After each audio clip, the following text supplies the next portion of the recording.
নমস্কার দর্শক, সংবাদ আবির্ভাবের গুরুত্বপূর্ণ সংবাদে আপনাদের সকলকেই স্বাগত। আমরা প্রত্যেক দিনের মতন আজকেও একটি বিশেষ এবং গুরুত্বপূর্ণ সংবাদ আপনাদের সামনে তুলে ধরব। কলকাতা বইমেলা শুরু হয়ে গেছে। আপনারা সকলেই জানেন যে কলকাতা বইমেলা শুরু হয়ে গেছে এবং এই বইমেলাকে কেন্দ্র করে বিভিন্ন বইও কিন্তু প্রকাশিত হচ্ছে। এইবারের বইমেলা কিন্তু মারাত্মকভাবে জমজমাট। একদিকে কুণাল বোস, তিনি নেতাজি সুভাষচন্দ্র বসুকে নিয়ে নেতাজি সুভাষচন্দ্র বসু ঘরে ফিরেছিল এইরকম একটি বই প্রকাশিত হয়েছে এবং সেই বই কিন্তু উল্লেখযোগ্যভাবে বইমেলাতে সাড়াও ফেলেছে। আবার অন্যদিকে যেটা সব থেকে গুরুত্বপূর্ণ বিষয়, এই বইমেলাতে একটি বই প্রকাশিত হয়েছে যেটি হচ্ছেন প্রাক্তন আইপিএস অফিসার নজরুল ইসলাম তিনি লিখেছেন এবং তিনি কিন্তু বইমেলা স্টলে বসে বেশ কয়েকটি সংবাদ মাধ্যমকে ইন্টারভিউ দিয়েছেন। তিনি একটি বই প্রকাশিত করেছেন, সেটা হচ্ছে মুখ্যমন্ত্রী মমতা ব্যানার্জিকে নিয়ে, এবং সেই বইটির নাম হচ্ছে আনমাস্কিং মমতা ব্যানার্জি।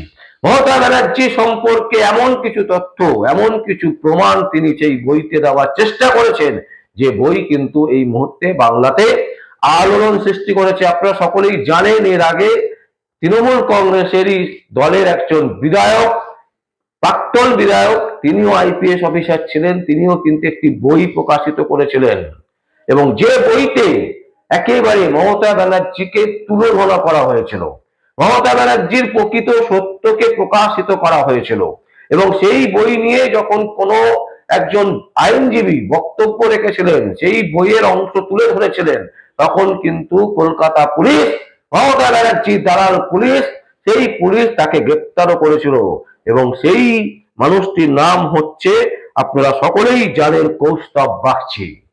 কলকাতা হাইকোর্টের একজন বিশিষ্ট আইনজীবী, সেই আইনজীবীকেও কিন্তু গ্রেপ্তার করা হয়েছিল, যদিও এই বই কিন্তু ব্যান করা হয়নি। তো এখন যেটা আনমাস্কিং মমতা ব্যানার্জি নামক যে বইটি প্রকাশিত করা হয়েছে, প্রাক্তন আইপিএস অফিসার নজরুল ইসলাম তিনি এই বইটি প্রকাশিত করেছেন এবং তার লেখা এই বইতে, এবং তিনি মমতা ব্যানার্জিকে স্পষ্টত তুলে ধরেছেন যে মমতা ব্যানার্জি অ্যাকচুয়ালি কি, তার যে দুর্নীতির শাখা পোশাখা সমস্ত কিছু কিন্তু এই বইতে একেবারে জল করে উজ্জ্বল ভাবে লিখিত রয়েছে। তো এই ধরনের বই তিনি কেন প্রকাশিত করলেন, এই প্রশ্নের উত্তরে কিন্তু তার স্পষ্ট বক্তব্য যে 2026-এ আমরা আর চাইছি না মুখ্যমন্ত্রী মমতা ব্যানার্জিকে।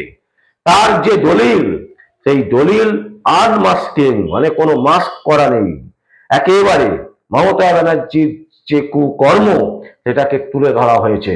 এই বই কিন্তু এই মুহূর্তে কলকাতা বুক ফেয়ারে ব্যাপক সাড়া ফেলেছে এবং শুধু তাই নয়, অনেকে কিন্তু এই বই নিয়ে বিরাট আগ্রহী। কারণ কি লিখেছেন, কোন দুর্নীতির কথা তিনি তুলে ধরেছেন, এবং আনমাস্কিং মুখ্যমন্ত্রী মমতা ব্যানার্জির কথা বলা হচ্ছে, মানে যেখানে মাস্ক থাকবে না। তো এই ধরনের একটি বই, সেই বইকে নিয়ে কলকাতা বই মেলা কিন্তু একেবারে জমজমাট। কলকাতা বই মেলা থেকে তাহলে কি আওয়াজ উঠলো যে 2026-এ মুখ্যমন্ত্রী মমতা ব্যানার্জির বিদায় নিশ্চিত, সেই ঘন্টা কি বাজিয়ে দিল অফিসার, প্রাক্তন officer IPS officer Nazrul Islam? কারণ এই প্রশ্ন উঠছে, কারণ যেখানে আমরা দেখতে পাচ্ছি নজরুল ইসলামের এই বই নিয়ে বিভিন্ন সোশ্যাল মিডিয়া একেবারে তত্তর করে নিউজ করছেন, তারা কিন্তু একেবারে প্রাক্তন আইপিএস অফিসার নজরুল ইসলামের ইন্টারভিউ তারা তুলে ধরছেন। আর সাধারণ যে গ্রাহক, যারা বই কেনেন, যারা বই পড়েন, যারা বই পড়তে ভালোবাসেন, তাদের মধ্যেও কিন্তু একটা বিরাট আগ্রহ দেখা যাচ্ছে এই বইয়ের প্রতি। তার একটাই কারণ, কারণ যেখানে কোনো লুকোচুরি করা হয়নি, মুখ্যমন্ত্রী মমতা ব্যানার্জির একেবারে যে ক্রিয়াকলাপ সেইগুলোকে পুরো খোলসা করে মানুষের সামনে তুলে ধরেছেন এই আইপিএস অফিসার, প্রাক্তন আইপিএস অফিসার নজরুল ইসলাম। সুতরাং একটা জিনিস তো স্পষ্ট হয়ে যাচ্ছে যে বই মেলাতেও কিন্তু ঘন্টা বেজে গেল মুখ্যমন্ত্রী মমতা ব্যানার্জির বিদায়ের পালা। মুখ্যমন্ত্রী মমতা ব্যানার্জি যে 2026-এ মে মাসের পর আর মুখ্যমন্ত্রী থাকবেন না, এটা কিন্তু একেবারে বইমেলাতে সেই ঘন্টা কিন্তু বাজিয়ে দিলেন নজরুল ইসলাম। তো দর্শক, আমরা সেই বইয়ের যে ফ্রন্ট পেজ, কভার পেজ, সেই কভার পেজের ছবি আমরা দেখাচ্ছি, আপনারা দেখুন যে একদম সহজ করে লেখা মমতার ছবি দিয়ে, আনমাস্কিং মমতা ব্যানার্জি, এবং যিনি লিখেছেন তিনি হচ্ছেন প্রাক্তন আইপিএস অফিসার নজরুল ইসলাম।